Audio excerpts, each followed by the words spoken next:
सालों पहले जब उग्रवादी वहां जाते थे या बदमाश कोई जाते थे या कोई गैंगस्टर्स जाते थे, वो वहां पर असाइलम मांगते थे और असाइलम इजीली मिल जाता था। डिपेंड करता है, लेकिन आजकल के तनाव को देखते हुए भारत और पाकिस्तान में उन्होंने एक्स्ट्राडिशन को ना करके उसको डिपोर्ट करने की जो प्रक्रिया है उसको ज्यादा प्रेफर किया है। तो मेरे पिताजी के हत्या में भी अनमोल बिश्नोई का नाम आया, तो अनमोल बिश्नोई को आप लाइए मुंबई और इंटरोगेट कीजिए। लॉरेंस बिश्नोई गैंग के लिए अमेरिका से बहुत बुरी खबर आई है। गैंगस्टर लॉरेंस बिश्नोई के छोटे भाई अनमोल बिश्नोई को अमेरिका ने मंगलवार को भारत डिपोर्ट कर दिया है। अनमोल बिश्नोई महाराष्ट्र के विधायक बाबा सिद्दीकी मर्डर केस में एक अहम साजिशकर्ता है। अमेरिकी डिपार्टमेंट ऑफ होमलैंड सिक्योरिटी ने खुद सिद्दीकी के बेटे जीशान सिद्दीकी को इस डिपोर्टेशन के बारे में जानकारी दी है। जीशान ने एक ईमेल का स्क्रीनशॉट शेयर किया जिसमें साफ लिखा है, ये ईमेल आपको सूचित करने के लिए है कि संघीय सरकार द्वारा अनमोल बिश्नोई को अमेरिका से हटा दिया गया है। अपराधी को 18 नवंबर 2025 को हटाया गया है। इस कह सकते हैं ईमेल के बाद जीशान सिद्दीकी ने क्या कुछ कहा, चलिए आपको पहले वो सुनवा देते हैं। देखिए, अनमोल बिश्नोई जो है वो एक इंटरनेशनल क्रिमिनल है और हमने यूएसए में सारे जो जस्टिस डिपार्टमेंट्स हैं उनको कांटेक्ट किया था और जस्टिस डिपार्टमेंट्स में हमने victim as a victim family हमने रजिस्टर की थी और विक्टिम नोटिफिकेशन की तरफ से हमें आज ईमेल आया कि अनमोल बिश्नोई को फेडरल गवर्नमेंट ने यूएसए से बाहर निकाला है। और इसके पहले भी हमें इन्फॉर्मेशन मिली थी कि वो यूएसए में डीएचएस डिपार्टमेंट होमलैंड सिक्योरिटी की तरफ से डिटेन हुआ है आयोवा में। तो हमें विक्टिम फैमिली की तरफ अपडेट्स मिलता है, तो हमें पता चला है कि आज 18 नवंबर 2025 को अनमोल बिश्नोई को बाहर निकाला है यूएसए से। तो मेरा प्रश्न ये है कि शायद से वो हिंदुस्तान आ रहा है, उसको डिपोर्ट किया जा रहा है या कहा जा रहा है। तो मेरी रिक्वेस्ट है केंद्र सरकार से और राज्य सरकार से कि वो इस पे तुरंत एक्शन ले, अनमोल बिश्नोई को मुंबई लाए और जल्द से जल्द इंटरोगेट कीजिए, क्योंकि पूरे समाज के लिए वो एक बहुत बड़ा थ्रेट है।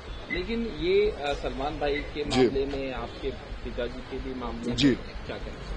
नहीं, देखिए, वो सलमान भाई के भी मामले में अनमोल बिश्नोई का ही नाम आया, मेरे पिताजी के हत्या में भी अनमोल बिश्नोई का नाम आया, तो अनमोल बिश्नोई को आप लाइए मुंबई और इंटरोगेट कीजिए। और अगर आप यूएसए जो है, अमेरिका बोल रही है कि उसे आज अमेरिका के बाहर किया गया है फेडरल गवर्नमेंट में, तो हमारी देश की सरकार को उस पर एक्शन लेना चाहिए और इसे इंडिया लाना चाहिए और तुरंत कार्रवाई शुरू करनी चाहिए। लॉरेंस के भाई अनमोल बिश्नोई की भारत वापसी पर क्या कुछ कह रहे हैं दिल्ली पुलिस के पूर्व पुलिस आयुक्त एलन राव, चलिए आपको वो सुनवाते हैं। देखिए, ये सिस्टम डिपेंड करता है कि हमने सीबीआई ने क्या रिक्वेस्ट की, इंटरपोल ने क्या किया। अगर डिपोर्टेशन की रिक्वेस्ट हमने की थी तो क्या अमेरिकन कानून के हिसाब से डिपोर्टेशन में वो हो सकता था? नहीं, ये आपस की संधि पे डिपेंड करता है। लेकिन आजकल के तनाव को देखते हुए भारत और पाकिस्तान में उन्होंने एक्स्ट्राडिशन को ना करके उसको डिपोर्ट करने की जो प्रक्रिया है उसको ज्यादा प्रेफर किया है। तो मैं समझता हूँ ये भी ठीक है। अल्टीमेट ऑब्जेक्ट तो उसको भारत में लाने का था, जो कि सक्सेस हो सकता है। सर, जो अनमोल बिश्नोई को दिया जाए जिसको वहां पर नामंजूर कर दिया गया, तो एजेंसीज के लिए किस प्रकार से चैलेंजिंग होता है एक ऐसे व्यक्ति को असाइलम से निकलवाकर एक्सट्रेडिशन की ओर प्रोसेस उसका करवाना? मैं समझता हूँ ये हमारी जो एजेंसीज हैं, जो सिक्योरिटी एजेंसीज हैं, हमारी जो इंटरपोल है, सीबीआई है, उनकी बहुत बड़ी कामयाबी है कि किस प्रकार से असाइलम नहीं होने दिया उसको और उसको निकाल कर लिया है। वरना असाइलम का कानून अमेरिका और कनाडा में बहुत इजी कानून है और कोई भी जाके पहले कई सालों पहले जब उग्रवादी वहां जाते थे या बदमाश कोई जाते थे या कोई गैंगस्टर्स जाते थे, वो वहां पर असाइलम मांगते थे और असाइलम इजीली मिल जाता था।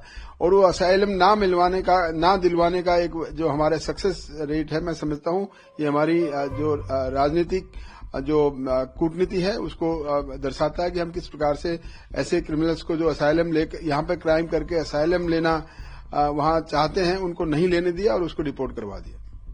सभी किस प्रकार से लेकर आए थे, तो उसमें भी भारत सरकार की बहुत वाहवाही हुई थी कि हम एक इतने बड़े डेडेड टेररिस्ट को वहां से लेकर आए हैं। और अब ये दूसरा बड़ा एक्सट्रेडिशन है यूएस से।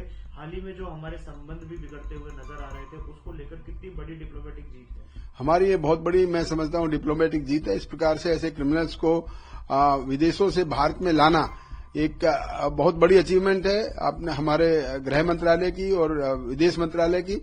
और इससे क्या, इसका इनडायरेक्ट इफेक्ट ये होगा कि जो दूसरे लोग यहाँ से क्राइम करके भागकर छुपना चाहते हैं वहां किसी और देश में, वो उनको एक डिस्करेजमेंट होगा और वो इसको समझेंगे कि हम अगर भाग भी गए तो वापस लाया जा सकता है। इसलिए धीरे धीरे मैं समझता हूँ हमारी सरकार इसमें गृह मंत्रालय और विदेश मंत्रालय दोनों मिलकर ऐसे काम को करेंगे और बहुत से जो लोग अभी भी नहीं आ सके हैं उनको डिपोर्ट कराने में सक्सेस रहेंगे। फिलहाल आप कैसे देखते हैं पूरी खबर को कमेंट बॉक्स में लिखिएगा और पेज को फॉलो करना, चैनल को सब्सक्राइब करना बिल्कुल मत भूलिएगा। धन्यवाद।